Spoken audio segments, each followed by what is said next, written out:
प्राप्यते। यत् सांख्ये प्राप्यते यत् सांख्ये प्राप्यते स्थानम् यत् सांख्ये प्राप्यते स्थानम् तद्योगैरपि गम्यते। तत् योगैरपि गम्यते। तद्योगैरपि गम्यते। तत् योगैरपि गम्यते। एकं सांख्यं च योगं च एकं सांख्यं च योग्यं च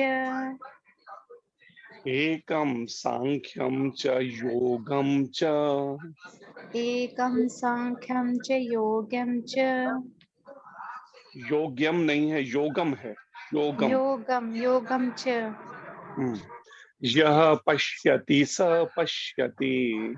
यः पश्यति स पश्यति। यत् सांख्ये प्राप्यते स्थानम् यत् सांख्ये प्राप्यते स्थानम् तद्योगैरपि गम्यते। तद् योगैरपि गम्यते। एकं सांख्यं च योगं च एकं सांख्यं च योगं च यः पश्यति स पश्यति। यः पश्यति स पश्यति। यत् सांख्ये प्राप्यते स्थानम् यत् सांख्ये प्राप्यते स्थानम् तद्योगैरपि गम्यते। तद् योगैरपि गम्यते। एकं सांख्यं च योगं च एकं सांख्यं च योगं च यः पश्यति स पश्यति। यः पश्यति स पश्यति। पढ़िए आप में से कोई, और जिसमें डिस्टरबेंस जिसकी ओर से आ रही है वो म्यूट कर दीजिए। हरे कृष्ण। हरे यत् कृष्ण। सांख्य प्राप्यते स्थानम् तत् योगैरपि गम्यते। एकं सांख्यं च योगं च यः पश्यति स पश्यति। हरे कृष्ण। ठीक, हरे कृष्ण। हरे कृष्णा प्रभु जी। हरे कृष्णा। हरे कृष्ण जी। यत् संख्येश प्राप्ते स्थानं तद् योगैरपि गम्यते। एकं सांख्यं च योगं च ये पश्यति स पश्यति। हरे कृष्णा। हरे कृष्ण जी। हरे कृष्ण प्रभु जी। हरे कृष्ण जी। यत् सांख्ये प्राप्यते स्थानं तदोगैरपि गम्यते। एकं सांख्यं च योगं च यः पश्यति स पश्यति। हरे कृष्ण प्रभु जी। हरे कृष्ण। हरे कृष्ण प्रभु जी। दंडवत प्रणाम प्रभु जी। हरे कृष्ण जी।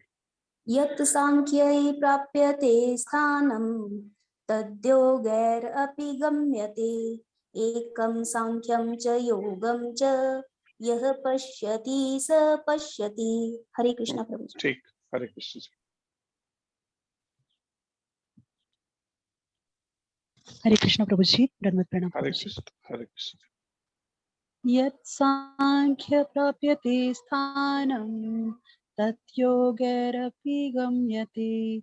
एकं सांख्यं च योगं च यः पश्यति स पश्यति। हरे कृष्ण। ठीक, हरे कृष्ण। हरे कृष्ण प्रभु जी। दंडवत प्रणाम। हरे कृष्ण जी। यत् सांख्ये प्राप्यते स्थानं तत् योगे अपि गम्यते। एकं सांख्यं च योगं च यः पश्यति स पश्यति। हरे कृष्ण। हरे कृष्ण। हरे कृष्ण जी।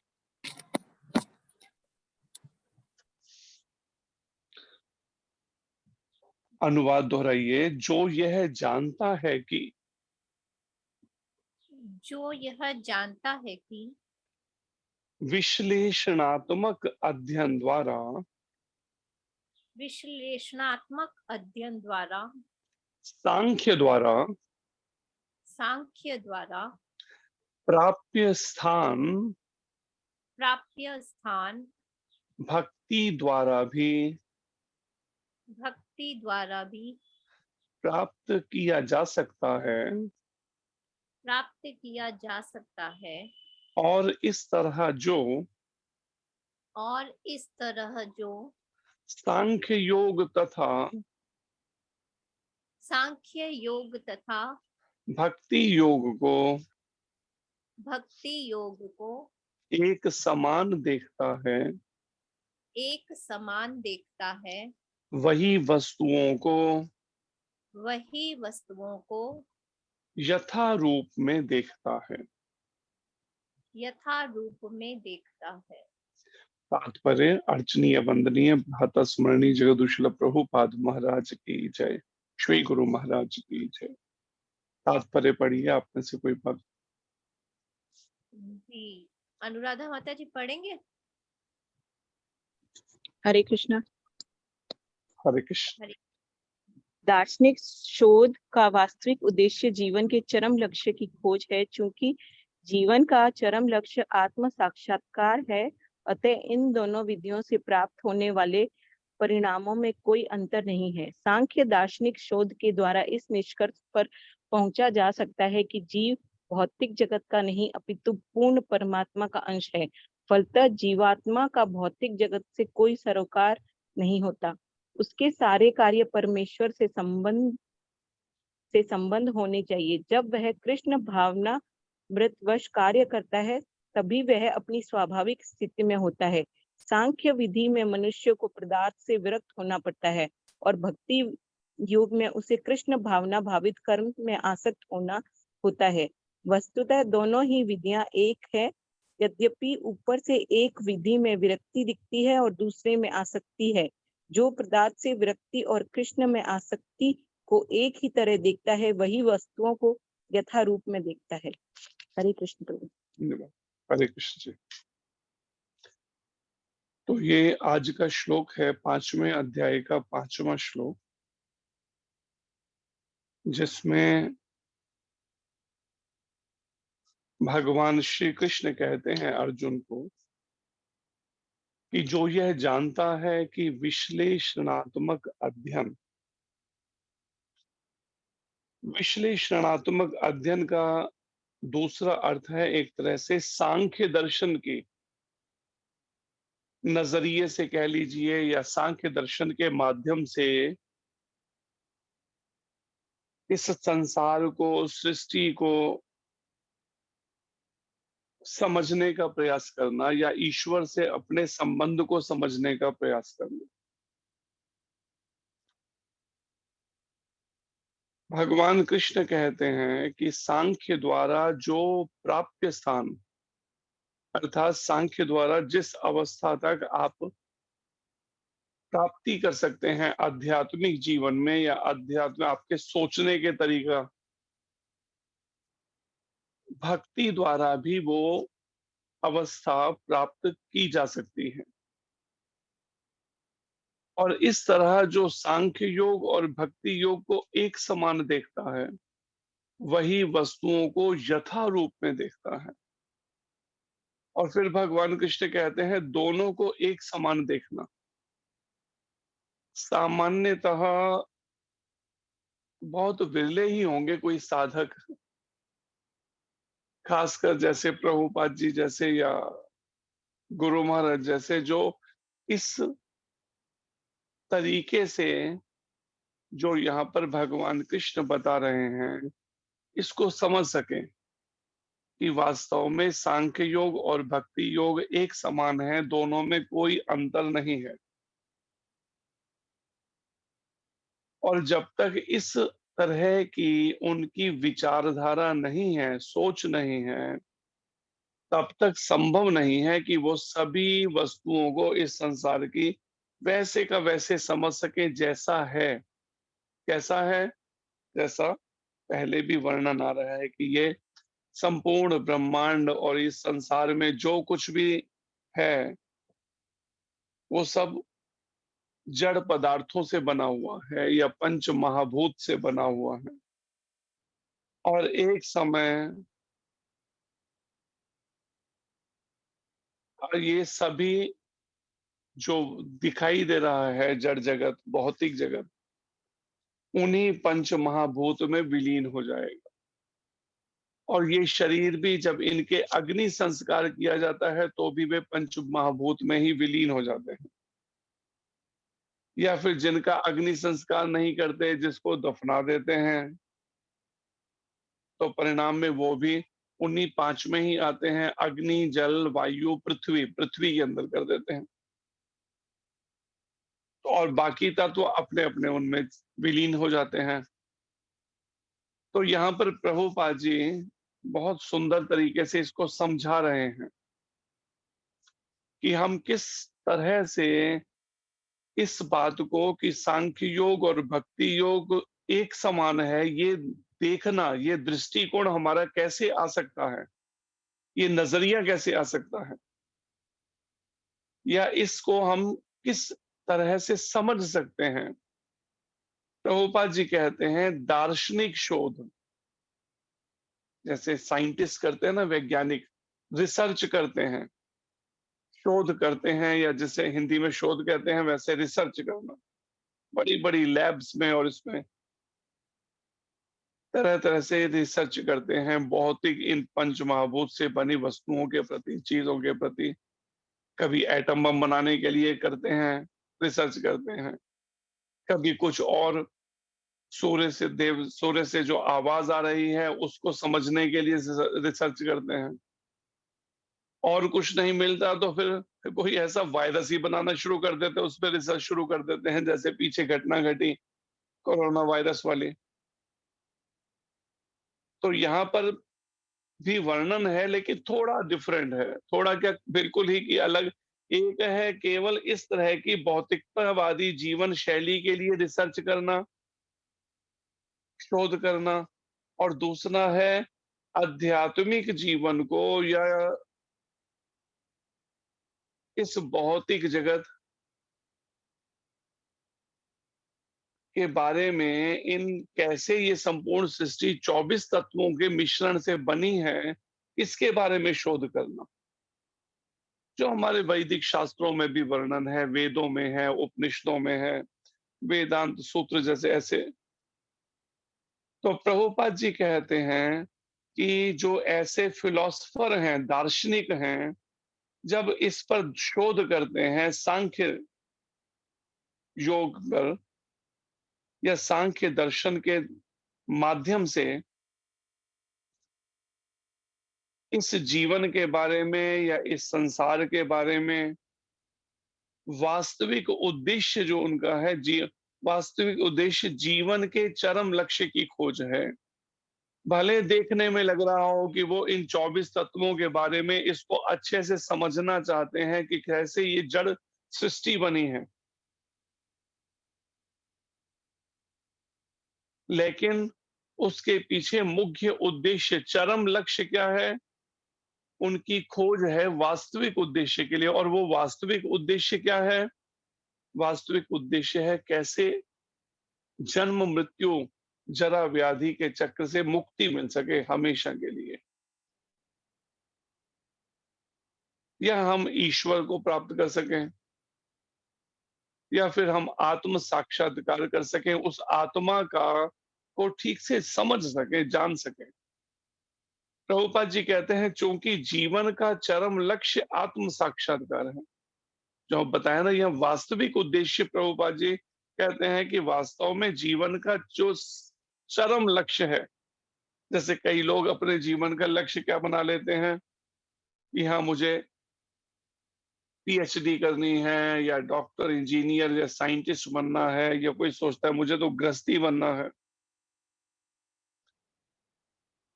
एक हमारे संपर्क में थे आत्मा, हमने उन्हें जब बात करी, कहता मैं गृहस्थ में जाए बिना नहीं रह सकता, मैं वो संयम नहीं कर सकता, गृहस्थ में मैंने तो जाना ही है हर हालत में। और इस संसार में इस भौतिक जगत में मुख्य आकर्षण ही यही है। क्योंकि भगवान कृष्ण को भूलकर जब जीव भोगों को भोगना चाहता है तो इसी देहात्म बुद्धि के कारण से वो इसी आकर्षण में फंस जाता है।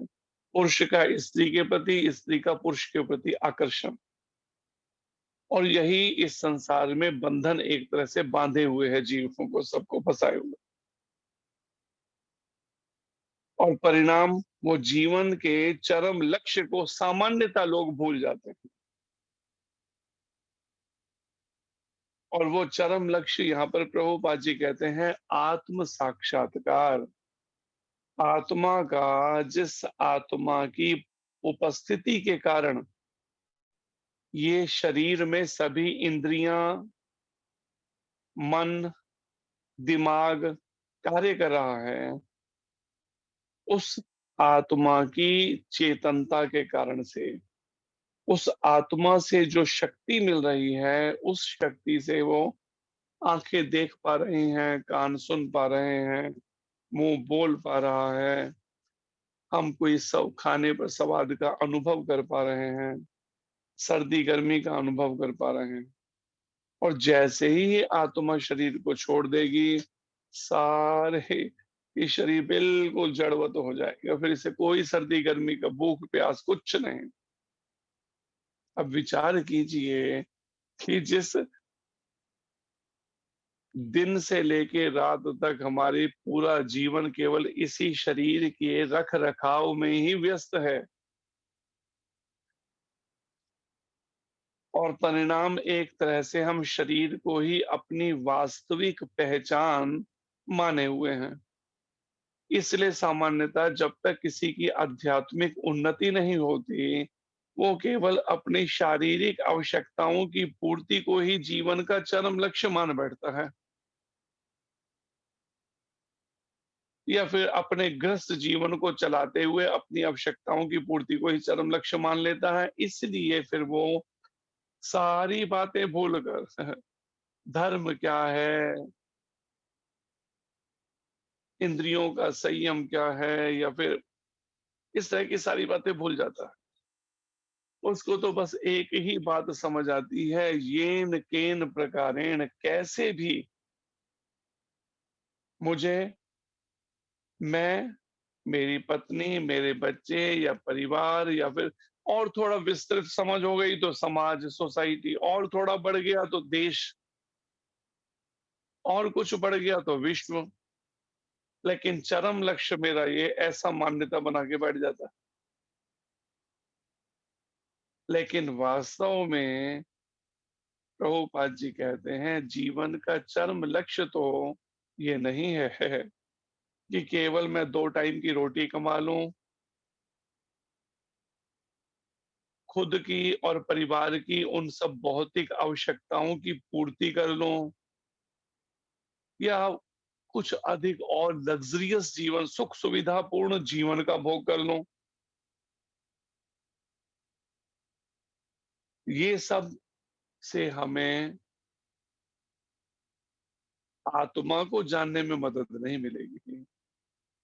अगर वास्तव में जानना है उस आत्मा को, तो प्रभुपाद जी कहते हैं हमें क्या करना होगा। अतः इन दोनों विधियों से प्राप्त होने वाले परिणामों में कोई अंतर नहीं है, चाहे हम सांख्य योग के माध्यम से जाने, आत्म साक्षात्कार करें, चाहे फिर भक्ति योग के माध्यम से। साक्षात्कार या रियलाइजेशन दोनों का सेम है। लेकिन जब तक ये बात किसी ने समझी नहीं है, जिसको इन महान हमारे परम गुरुदेव प्रभुपाद जी ने समझाया, तो इससे पता चलता है, कोई थोड़ा भी विचार करे तो प्रभुपाद जी की समझ कितनी विकसित होगी आध्यात्मिक तौर पर। आप सोच सकते हैं कि वो सांख्य योग को और भक्ति योग को बिल्कुल एक समान देख रहे हैं, तभी वो वर्णन कर पा रहे हैं। अगर वो नहीं देखते तो वर्णन ना कर पाते हैं। भगवत गीता के और भी कईयों ने अनुवाद किए हैं, आप उठा के देखेंगे तो इस श्लोक का अनुवाद अंतर होगा, उसके अंदर सेम ऐसा नहीं होगा बिल्कुल वैसे का वैसा। जितना उनके अनुवाद करने वाले को समझ आया उसने वैसा अर्थ किया होगा फिर। तो यहाँ पर प्रभुपाद जी समझा रहे हैं कि सांख्य दार्शनिक शोध के द्वारा इस निष्कर्ष पर पहुंच जाता है कि जीव भौतिक जगत का नहीं अपितु पूर्ण परमात्मा का अंश है। जैसे जैसे सांख्य योग में वो उन्नति करता जाता है और रिसर्च करता जाता है, तो परिणाम आखिर में वो इस निर्णय पे पहुंचता है, निष्कर्ष पर प्रभुपाद जी कहते हैं कि जीव भौतिक जगत का नहीं है। जो जीवात्मा है वो इस भौतिक जगत के किसी पंच महाभूत या 24 तत्वों का विकार नहीं है। विकार कहते हैं कि जिन पंच महाभूत से कोई चीज बनी हो, जैसे इन पंच महाभूत का विकार ही है ये बड़े बड़े बने हुए घर, बंगले, शरीर। लेकिन प्रभुपाद जी कहते हैं जीवात्मा इस भौतिक जगत इन पंच महाभूत से या 24 तत्वों के मिश्रण से नहीं बनाया जा सकता। आज भले ही साइंस कितनी प्रगति कर गए हो, लेकिन फिर भी किसी भी शरीर में वो जीवात्मा को डाल नहीं पा रहे इस तरीके से कि कोई मृत शरीर के अंदर जो मतलब डेड बॉडी है उसको फिर दोबारा जीवित कर दिया उन्होंने, कुछ ऐसे मिश्रण बना डाले हों रिसर्च करके। इसपे ना तो कभी आज तक इन्हें सफलता मिल पाई और कई बार तो ये इस पे फिर रिसर्च ही करना छोड़ दिया। लेकिन कुछ अभी भी हैं, जैसे इजिप्ट के अंदर है, ऐसे कुछ और भी जगह उन्होंने अभी भी मम्मीज रखी हुई हैं, ऐसी डेड बॉडी सैकड़ों सालों से संभाल के रखी हैं। उनको तरह तरह के केमिकल्स लगा के पता नहीं लाखों करोड़ों डॉलर फूक चुके हैं उस पर। क्या विचारधारा से कि हम रिसर्च कर रहे हैं, एक दिन हम इन सबको दोबारा जीवित कर देंगे। ये उन मूर्खों की या अल्प बुद्धि वाले उन लोगों की विचारधारा, सोचने का तरीका है, जिसमें टिल टुडे आज तक तो सफलता मिल नहीं पाई इनको, और आगे भी इनको इस तरह से जिस तरीके से ये रिसर्च कर रहे हैं सफलता मिलना असंभव है। अगर कभी इसमें सफलता चाहिए तो वो तरीका तो वही अपनाना पड़ेगा जैसे जमदग्नि ऋषि जी ने अपनाया, जिनके सुपुत्र थे स्वयं भगवान विष्णु आए परशुराम भगवान के रूप में। पिता ने आज्ञा दी कि अपनी माता की शीश काट दो, वध कर दो, और पहले वचन ले लिया कि जब मैं कोई आज्ञा दूंगा तो तुम प्रश्न नहीं करोगे ऐसा क्यों। अब उन्हें क्या लीला कोई हो नहीं थी, तो परशुराम भगवान ने भी कहा ठीक है पिताजी, मैं आपकी आज्ञा पर प्रश्न नहीं करूंगा कि आपने ऐसी आज्ञा क्यों दी। उन्होंने कहा जमदग्नि ऋषि जी ने कि बाकी पुत्रों ने मेरी आज्ञा मानने से इनकार कर दिया, इसलिए मैं यहाँ पर आया हूं तुम्हारे पास। और जैसे ही उनको लेकर आए और आज्ञा दी कि माता का शीश काटना है, तो परशुराम भगवान एक बार तो बड़ी भारी सोच में पड़ गए, ये क्या हो गया मेरे साथ में, कि जीवन में जो भगवान अपने दिव्य गुरुदेव भगवान शंकर के द्वारा मिला हुआ जो परशु है मेरे पास में, जो फरसा है मेरे पास में परशु, और इस परशु का पहला प्रयोग अपनी माता की शीश काटने में करना पड़ेगा। लेकिन कुछ अब पिताजी को वचन दिया है प्रश्न नहीं करेंगे, जैसे ही कुछ बोलने के लिए करने लगे पिता ने उसी समय कहा जमदग्नि ऋषि तुमने वचन दिया है तुम प्रश्न नहीं करोगे मेरे से। कैसी विचित्र सोचिए परीक्षा परशुराम भगवान की। परिणाम शिव जी का नाम लेके प्रार्थना करके उन्होंने माता का शीश काट दिया। अब पिता इतना प्रसन्न हो गया परशुराम भगवान अपने पुत्र पर कहते हैं राम तुम मांग लो, जो तुम्हारी इच्छा हो तुम मांगो, आज मैं तुम्हें वरदान देने को तैयार हूं। जैसे ही वरदान मांगने को कहा तो उसी समय क्या वरदान मांगा? भगवान परशुराम जी ने कहा, पिताजी अगर आप वरदान देना चाहते हैं तो आप मेरे को केवल मात्र एक ये वरदान दे दीजिए, मेरी माता को जीवित कर दीजिए।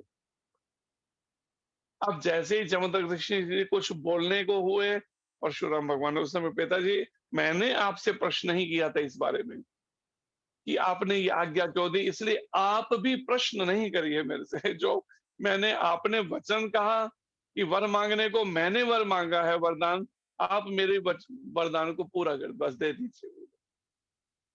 अब जमदग्नि ऋषि जी के पास कोई निरुत्तर होते थे। उन्होंने जल लिया, कुछ मंत्रों का उच्चारण करते गए, जबकि अब वो शरीर मृत हो चुका है, शीश कटा हुआ अलग पड़ा है और धड़ अलग पड़ा हुआ है माता का। लेकिन जमदग्नि ऋषि ने कुछ मंत्रों का हाथ में जल लेके उच्चारण किया, कुछ मंत्रों का, और जैसे ही मंत्रों का उच्चारण करके जल का छींटा दिया, उसी समय शीश जो है वापस आके जुड़ गया और फिर खड़ी हो गई माता परशुराम जी की। तो ये रिसर्च का तरीका आज के भौतिकतावादी इस विषय में तो इस तरीके से रिसर्च करना ही नहीं चाहते। वो आध्यात्मिक जीवन में चलते हुए रिसर्च करें, इस पे तो सोचना ही नहीं चाहते ना समांतर। वो तो केवल भौतिकी की तरीकों से लगे रहते हैं, लेबोरेटरियों के अंदर ये केमिकल मिलाओ, वो केमिकल मिलाओ, इस तरीके से करो। लेकिन यहाँ पर प्रभुपाद जी समझा रहे हैं इस बात को कि सांख्य दार्शनिक शोध के द्वारा इस निष्कर्ष पर पहुंच जाता है कि जीव भौतिक जगत का नहीं है, अपितु पूर्ण परमात्मा का अंश है। जो पूर्ण है और जो परम आत्मा है, सबसे श्रेष्ठ आत्मा एक है आत्मा, एक है परम आत्मा। परम आत्मा कौन है? वो भगवान श्री कृष्ण है। आत्मा कौन है? हम सब जीवात्माएं। तो यहाँ पर इस बात को समझना है कि प्रभुपाद जी कहते हैं कि पूर्ण परमात्मा का अंश है। ये बात भगवान कृष्ण भी कह रहे हैं, केवल ये नहीं कि प्रभुपाद जी अपनी कोई नई फिलॉसफी इंट्रोड्यूस कर रहे हैं, बता रहे हैं अपना कोई अलग से दर्शन। स्वयं भगवान कृष्ण कह रहे हैं भगवत गीता में, सभी जीवात्माएं कौन है? ममे वंशो जीवलोके जीव भूता सनातना मना षष्ठानि इंद्रियाणि प्रकृतिर्स्थानि कर्षति। भगवान कृष्ण कहते हैं ये सारी जीवात्माएं, चाहे वे कौरव पक्ष में है, चाहे पांडव पक्ष में है, चाहे सृष्टि संसार में, चाहे किसी भी लोक में है, ममेव अंशो, मेरी अंश है, मैं अंशी हूं, ये मेरे अंश हैं। मुख्य रूप से जीवलोक है, इस संसार को जीवलोक कहा गया है, जहां पे असंख्य जीवात्माएं रहती हैं। इस जीवलोक में जितनी भी जीवात्माएं ममे वंशो, मेरी अंश हैं। और ये जीव भूता सनातना, और ये जीवात्माएं सदा रहने वाली हैं, सनातन हैं। इनका कभी नाश, मृत्यु नहीं होती, नष्ट नहीं होती आत्मा। लेकिन मना षष्ठानि इंद्रियाणि, लेकिन मन और 5 इंद्रियां, कुल 6 इंद्रियां, मन के अलावा पांच इंद्रियां जो हैं, आंख, नाक, कान, जीभ, त्वचा, 5 इंद्रियां, और मन में जीव क्या कर रहा है? संघर्ष कर रहा है। मना षष्ठानि इंद्रियाणि प्रकृतिर्स्थानि कर्ष, इस प्रकृति, इस भौतिक जगत में संघर्ष कर रहा है।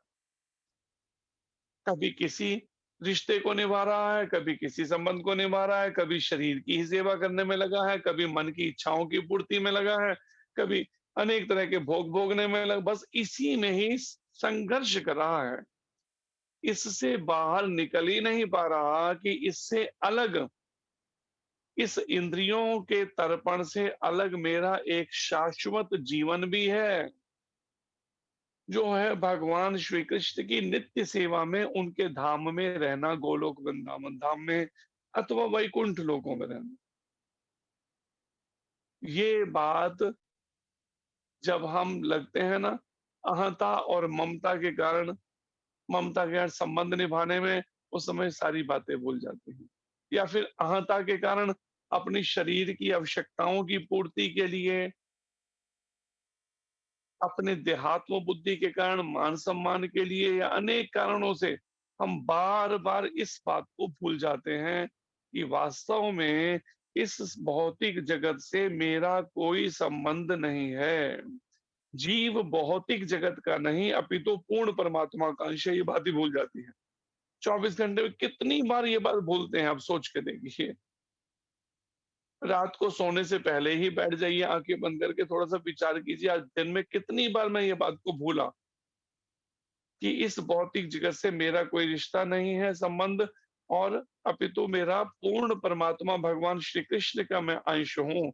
मेरा तो रिश्ता एकमात्र भगवान कृष्ण से, राधा रानी से है। फिर प्रभुपाद जी समझाते हैं यहाँ पर फलतः, और इसका परिणाम क्या होता है कि जीवात्मा का भौतिक जगत से कोई सरोकार नहीं होता।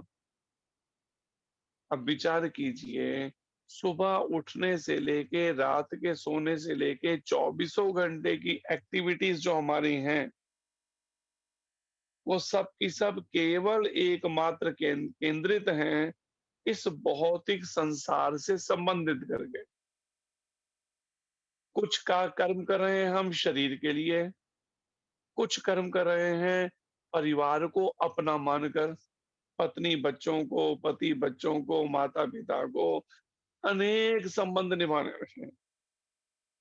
और यहाँ पर शास्त्र में बात क्या की जा रही है कि जीवात्मा का भौतिक जगत से कोई सरोकार, सरोकार कोई दूर दूर तक लेना देना नहीं है कोई। जब इस संसार में जीवात्मा आई तो ये सृष्टि पहले से थी। जब ये जीवात्मा शरीर को छोड़ के चली जाएगी, सृष्टि फिर भी चलती रहेगी। लेकिन जितनी देर के लिए हमने शरीर धारण किया, बस उतनी देर में हम चिंता से, पता चल रहा है कुछ खाया हुआ लग ही नहीं रहा शरीर पर। क्यों? मुझे चिंता है कि मैं चला रहा हूं ये घर को, परिवार को, आश्रम को, या इस व्यवस्था को तो मैं चला रहा हूं।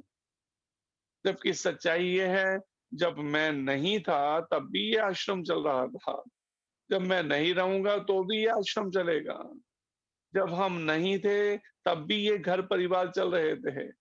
जब ये शरीर छूट जाएगा उसके बाद भी संसार में कुछ भी रुकने वाला नहीं है। अनादिकाल से सृष्टि चल रही है, लेकिन जीव का मिथ्या अहंकार, उसका झूठा अहंकार उसको इस बात को समझने नहीं दे रहा कि उसे ऐसा भ्रम डाल देती है ये भगवान की माया शक्ति। उसे लगता है नहीं, मेरी प्रेजेंस है, मुझे तो ड्यूटीज कर्तव्य निभाने पड़ेंगे ना, तभी तो सब ठीक से चल पाएगी व्यवस्था, घर की, परिवार की, कुटुंब की, समाज की, देश की और विश्व की।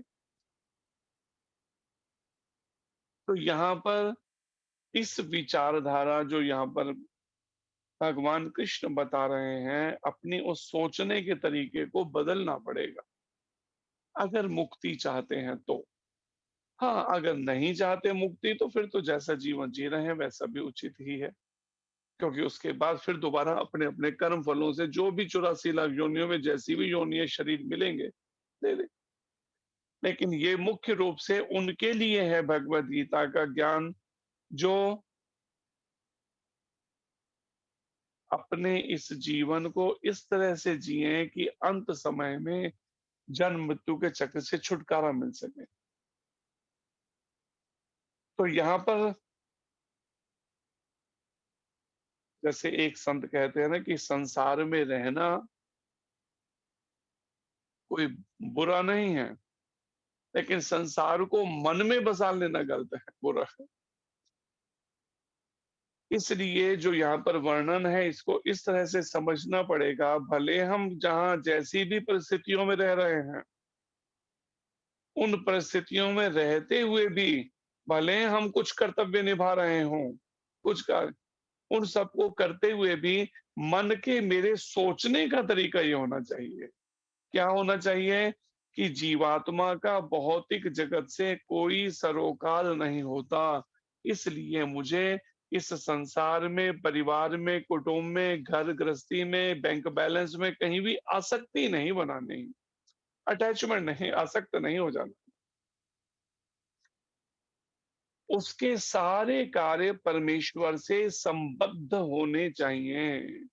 फिर यहाँ क्या कह रहे हैं प्रभुपाद जी, सारे कार्य उसके, जो वास्तव में चाहता है भगवत प्राप्ति करना, तो उसके सारे कार्य 24 घंटे के परमेश्वर, परम ईश्वर से, परमेश्वर अर्थात परम ईश्वर से, और वो कौन है? भगवान श्री कृष्ण, उनसे संबद्ध होने चाहिए, उनसे हमें जोड़े रखें, जुड़े होने दें। सुबह उठने से मुझे उठना क्यों है? मुझे स्नान करके जल्दी से मंगल आरती करनी है भगवान की ही, और भगवान की मंगल आरती तो शुद्धि में ही ठीक से हो सकती है, इसलिए स्नान मुझे करना है हर हालत में। 12 महीने सर्दी गर्मी मुझे सुबह 4 बजे से पहले पहले बिस्तर छोड़ देना है, और स्नान करके मुझे 4:30 बजे मंगल आरती करनी। भगवान को इस तरह से उनकी सेवा, उनको भोग लगाना, उनका श्रृंगार करना, इस तरह से, या फिर दिनचर्या में जो जो कार्य हैं, कुकिंग करनी है, पहले भगवान को भोग लगाना है, इसलिए उस तरीके से सोचना। इस तरह से जो भी दिनचर्या के कार्य हैं, अगर पैसा कमाना है, बिजनेस करना है या जॉब करना है, तो परमेश्वर से संबद्ध भगवान कृष्ण की इस भगवद गीता के प्रचार में निमित्त बने, उस तरीके से मुझे उस धन को प्रयोग करना है, केवल अपनी बेसिक आवश्यकताओं की पूर्ति, और बाकी उस परम ईश्वर के लिए मुझे अपने सारे कार्य करने हैं। और जब हम भगवान को अर्पण करेंगे तो प्रसादी रूप में जो है हमें एक सादगीपूर्ण जीवन जीने के लिए तो भगवान की कृपा से मिलेगा। लेकिन अगर हम सभी खुद ही भोगना चाहेंगे, वहां गड़बड़ हो जाएगी। हम सोचे भगवान क्यों, मेहनत की मैंने, भगवान को क्यों दे दूं? इसलिए पैसा तो मैं भोगूंगा, अपनी पत्नी और बच्चों के साथ, परिवार के साथ में भोग करूंगा। परिणाम फिर दोबारा से जन्म मृत्यु के चक्र में गिरना पड़ेगा, बंधन हो जाएगा। प्रभुपाद जी कहते हैं, जब वह कृष्ण भावना अमृतवश कार्य करता है, जब कोई व्यक्ति भगवान श्री कृष्ण की भावना से भावित होकर, होता है कृष्ण भावना अमृतवश अर्थात उसके वशीभूत होकर, कि उसको, जैसे शराबी व्यक्ति को तो वो शराब के नशे में वश होता है ना, वशीभूत हो, नशे से के वश में होता है, उसे फिर कोई सुध नहीं रहती क्या बोल रहा है। किसी ने हमें फोन किया तो फोन पर क्या कहते हैं, आज के बाद में जीवन में मैं आपसे बात नहीं करूंगा। अब उस समय वो नशे में था, उसकी जबान लड़खड़ा रही थी, हमने उसका नंबर ब्लॉक कर दिया। अब वो बार बार फोन करे, लेकिन नंबर तो ब्लॉक है, मिले कैसे है? तो फिर किसी और भक्त के फोन पर करके फिर कहता है उनसे बात करा दीजिए। थोड़ी ही देर बाद फिर बात करने लगे तो कहता है आपने मेरा नंबर ब्लॉक कर दिया। मैंने कहा आप ही ने तो बोला था थोड़ी देर पहले कि अब जीवन में मैं दोबारा आपसे बात नहीं करूंगा, इसलिए मैंने ब्लॉक किया। फिर बात करनी शुरू कर दी और फिर व्हाट्सएप पे फिर मैसेज भेजने। तो अर्थात जीव जब नशे के वश में है, उसका फिर दिमाग काम नहीं करता ठीक से। ऐसे ही प्रभुपाद जी कहते हैं, जब कोई भगवान कृष्ण की भावना के वश हो जाता है कि बस उसको तो केवल एकमात्र वही पर सवार है उनके दिमाग पर, जैसे मीरा जी के, मेरे तो गिरधर गोपाल दूसरो ना कोई। जबकि इतना सब राजमहलों का सुख है, परिवार के अंदर सब माता पिता दादा हैं और मैरिज होने पति हैं, सब देवर हैं, लेकिन दूसरो ना कोई। इसे कहते हैं पूरी तरह से जैसे भगवान कृष्ण की भावना से भावित, उसके वश में हो गई मीरा जी। और परिणाम में ऐसी स्थिति में प्रभुपाद जी कहते हैं, जब वो अपने सारे कार्य 24 घंटे के केवल कृष्ण भावना से भावित होकर करता है, तभी वह अपनी स्वाभाविक स्थिति में होता है। उसे ही वह स्वाभाविक स्थिति कहा गया है। ये नहीं है कि वो सोचे आंखें बंद करके बैठ जाऊं और अभी थोड़ी देर में मेरे को आत्मा और परमात्मा दिखाई देंगे, या आत्मा ही दिखाई देगी या परमात्मा। तो मुझे तो बस वो आंखें बंद करके ही बैठे रहना, सारे काम बंद करके उस आत्मा को देखना नहीं। पर यहाँ पर समझाया जा रहा है आत्म साक्षात्कार का अर्थ है कृष्ण भावना अमृत वश होकर अपने सारे कार्य करना। और जब हम भगवान कृष्ण की भावना अमृत के वश होकर पूरी तरह से हमारा मन वाणी कर्म केवल उसी में ही एंगेज हो जाएंगे, कृष्ण की प्रसन्नता, कृष्ण के चिंतन में, कृष्ण से संबंधित इच्छाओं में, कृष्ण से संबंधित चर्चाओं में, जब पूरी तरह से इस तरह से हम लग जाएंगे मन वाणी कर्म से, तभी हमें ये बात ठीक से हम इसको अनुभव कर सकेंगे। अपनी स्वाभाविक स्थिति हमारी क्या है? जीवेर स्वरूप है। यहाँ पे है ना स्वरूप, या स्वाभाविक स्थिति या स्वरूप एक ही बात है। जीवेर स्वरूप है कृष्णेर नित्य दास। मेरी स्वाभाविक स्थिति है मैं भगवान श्री कृष्ण का नित्य दास हूँ। मेरी स्वाभाविक स्थिति है मैं राधा रानी की नित्य दासी हूँ। अपनी स्वाभाविक स्थिति को प्राप्त करना, तभी प्राप्त हो पाएगा वो। अब विचार कीजिए अपनी दिनचर्या में हम सब में से एक एक विचार करके देखें अपने बारे में। आज की तारीख, चलो पिछला जो जीवन बीता सो बीता, कहते हैं ना जो बीती सो बीती, लेकिन अब तो होश में आऊं मैं, प्रेम सहित राधा माधव के गीत सदा ही गाऊं मैं, छीटा दे दो ज्ञान का होश में आऊं मैं, गुरुजी सुनता मेरी कौन है किसे सुनाऊं मैं, तेरे दर को छोड़कर किस दर जाऊं मैं। मतलब पूरी तरह से समर्पित है गुरु के। और जब गुरु के समर्पित हुए तो वास्तविक गुरु अगर सही होगा ना, अगर गड़बड़ नहीं होगा, तो वो क्या करेगा? वो उसको, उस जीवात्मा को कृष्ण की ओर ट्रांसफर करेगा। या फिर जिसे कहा है प्रभु जी सुनता मेरी कौन है किसे, भगवान के समर्पित करने का उसको तरीका सिखाएगा। लेकिन अभी सीधे भगवान से संबंध रिश्ता समझ में नहीं आया, या उसके अनुसार व्यवहारिक जीवन नहीं बना पा रहे हम, इतना मन बलवती हो रखा है, इस संसार में फंसा है, इसलिए प्रमाणिक गुरु क्या करता है? पहले उसे कृष्ण की सेवा से संबंधित या कुछ ऐसी ही सेवाओं में एंगेज करता है। सुबह दोपहर शाम रात उसके दिमाग को कैसे भी बिजी करना है उसे, कोई ना कोई सेवाओं में आज्ञाओं में उसको उसको फुर्सत नहीं देनी बदमाशी करने की, कुछ भी इंद्रिय भोग में लगने की, कैसे भी करके। हमने ये बात देखी 30 साल में कैसे कैसे करके गुरु महाराज ने एंगेज करके रखा, व्यस्त करके रखा, कैसे भी करके इसको थोड़ी सी भी 24 घंटे छूट नहीं देनी है।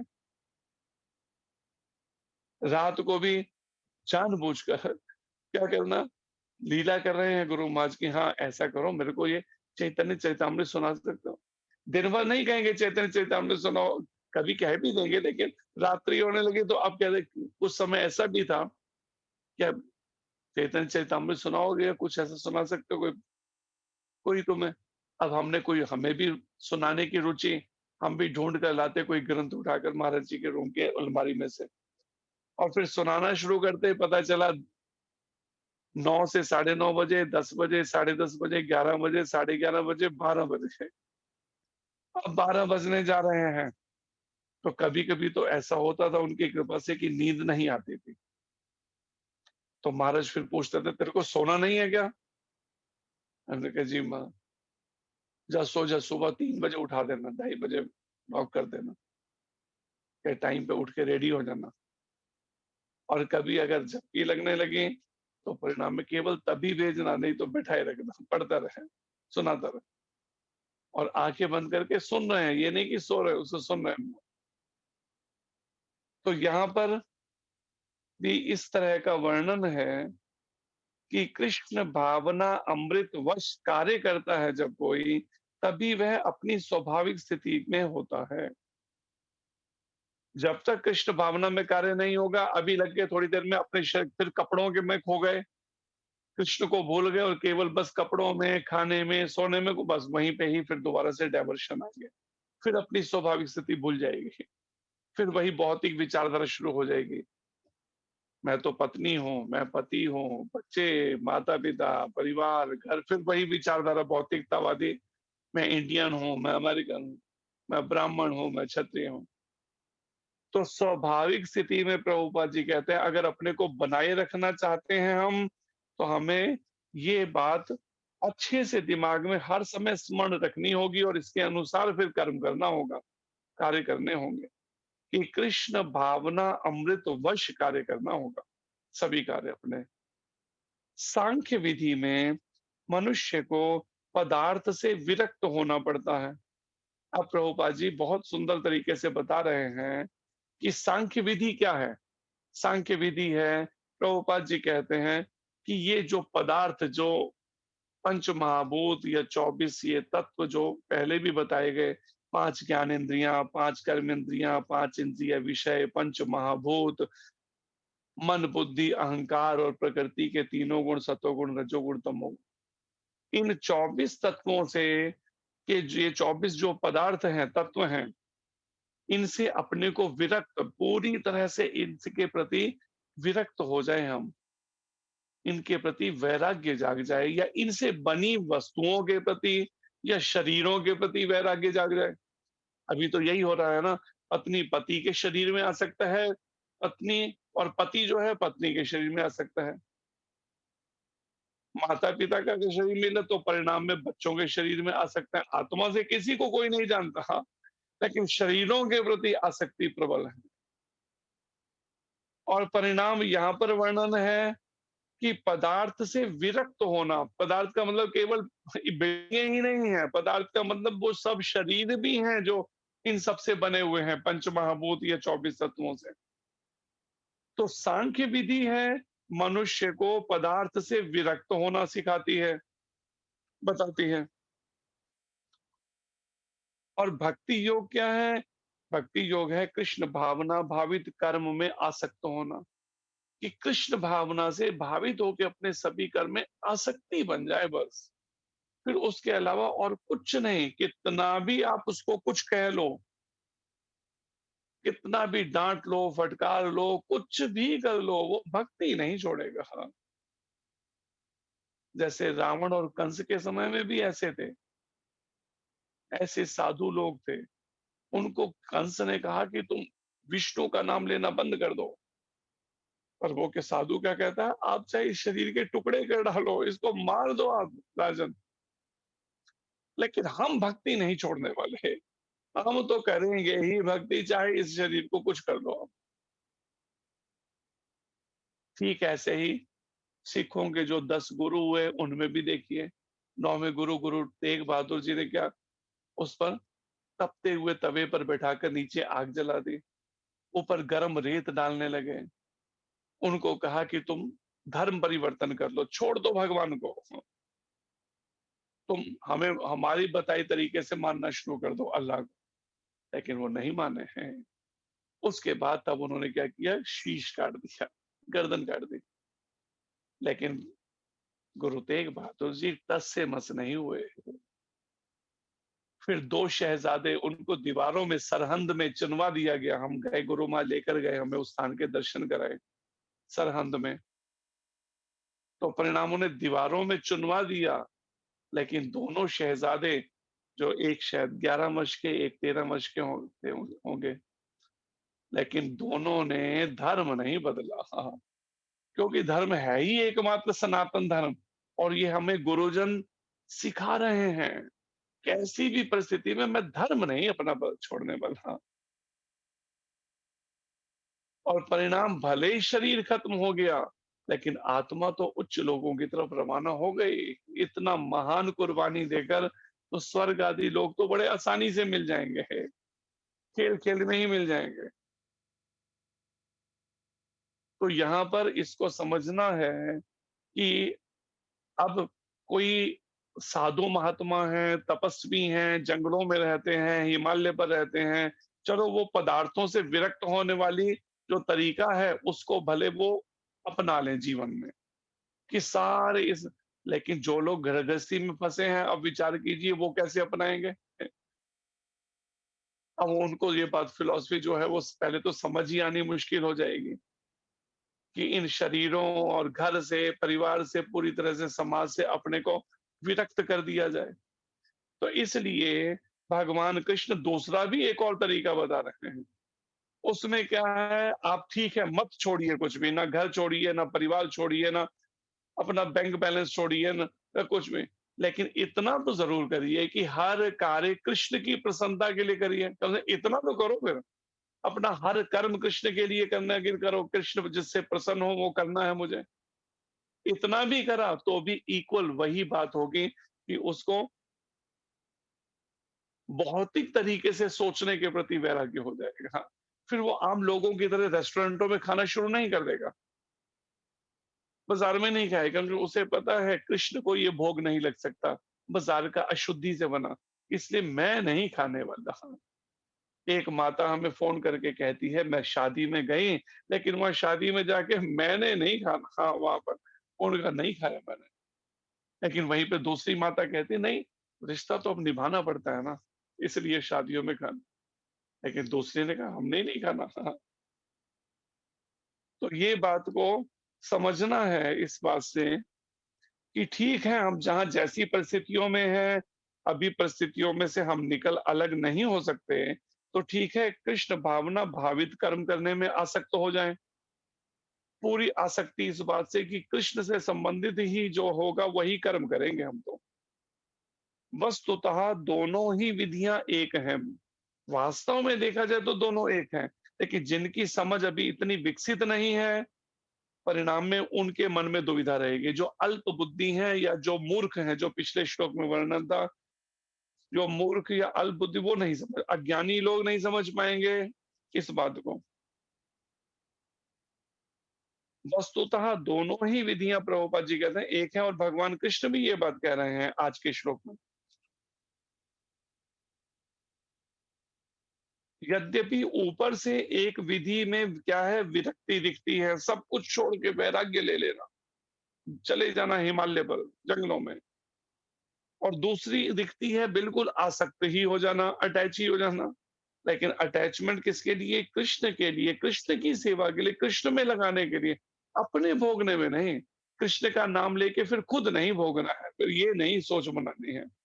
यहाँ हम तो भगवान कृष्ण की भक्ति कर रहे हैं, लेकिन महीने की सैलरी तो चाहिए ना, परिवार चलाना है तो सैलरी, कमीशन तो चाहिए कुछ। तो वो फिर वो उसको आप नहीं कह सकते कि कृष्ण भावना भावित कर्म हुआ। प्रभुपाद जी कहते थे जो लोग सैलरी के लिए अगर मंदिर में रह रहे हैं, अगर सेवा करने के नाम से सैलरी ले रहे हैं, तो इससे अच्छा बाहर जाके चूड़े का काम कर लें, वो ज्यादा अच्छा है। ये प्रभुपाद जी कहा करते थे, बताते थे। भगवान की सेवा में आके भी हम अगर सैलरी और कमीशन ढूंढ रहे हैं, जो लोग पैसा गायब कर रहे हैं, उड़ा रहे हैं संस्था का या जो, तो परिणाम दुर्गति होनी है इन सबकी, एक नहीं बचने वाला। हाँ, कृष्ण प्रेम को तो छोड़िए, चाहे फिर माला पे माला घुमाते रहे, 16 नहीं करें, 64 करें, 108 करें, लेकिन परिणाम दंड तो भोगना पड़ेगा, बच नहीं सकेंगे इससे। क्योंकि वो दान का पैसा या जो भगवान के चरणों में चढ़ाया गया पैसा, वो मेरे को भोगने के लिए नहीं है, मैं अपनी पत्नी बच्चों के साथ उसको मौज मस्ती के लिए उड़ाऊं अपने हिसाब से, या करोड़ों रुपए गायब करके उसका अपना बड़े बड़े बंगले बनाऊं अपने रहने के लिए परिवार के साथ। इसलिए दान का पैसा नहीं आया मंदिर में, वो तो केवल भगवत गीता के प्रचार और भगवान कृष्ण की सेवाओं के लिए बस। और आखिर में प्रभुपाद जी कहते हैं, जो पदार्थ से विरक्ति, इस संसारिक जितने भी जड़ वस्तुएं हैं उन सब से विरक्ति हो जाना, बिल्कुल मन उनसे बिल्कुल वैराग्य को प्राप्त हो जाना, और श्री कृष्ण में आसक्ति को एक ही तरह देखता है, वही वस्तुओं को यथार्थ रूप में, यथा रूप में देखता है। तो ये बात आज के श्लोक से अपने सोचने के तरीके को ठीक करना होगा कि या तो हम पूरी तरह से विरक्त हो जाएं इन शरीरों के प्रति, बिल्डिंगों, घर के प्रति और सबके, या फिर दूसरा तरीका करते हैं तो भगवान कृष्ण के लिए सब वस्तुएं अर्पण कर दें। ये मेरा घर नहीं है, ये क्या है, पहले क्या कहते थे, ठाकुर द्वारा।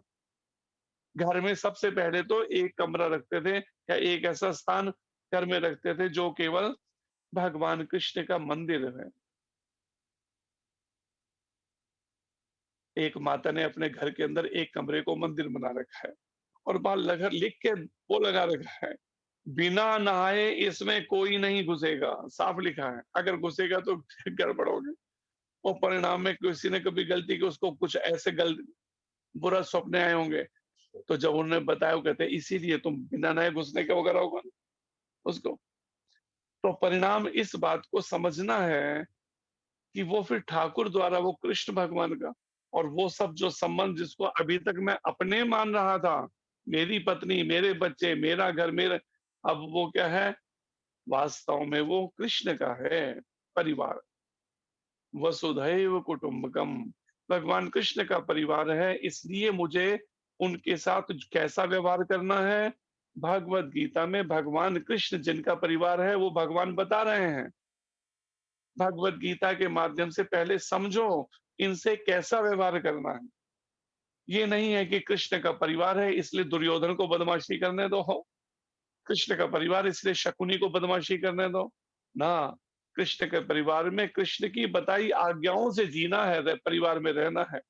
मनमर्जी वाला जीवन नहीं जीना है, या मोह में पड़कर उसको बदमाशी करे तो भी अनदेखी कर देनी है, वो नहीं फिर चलेगा।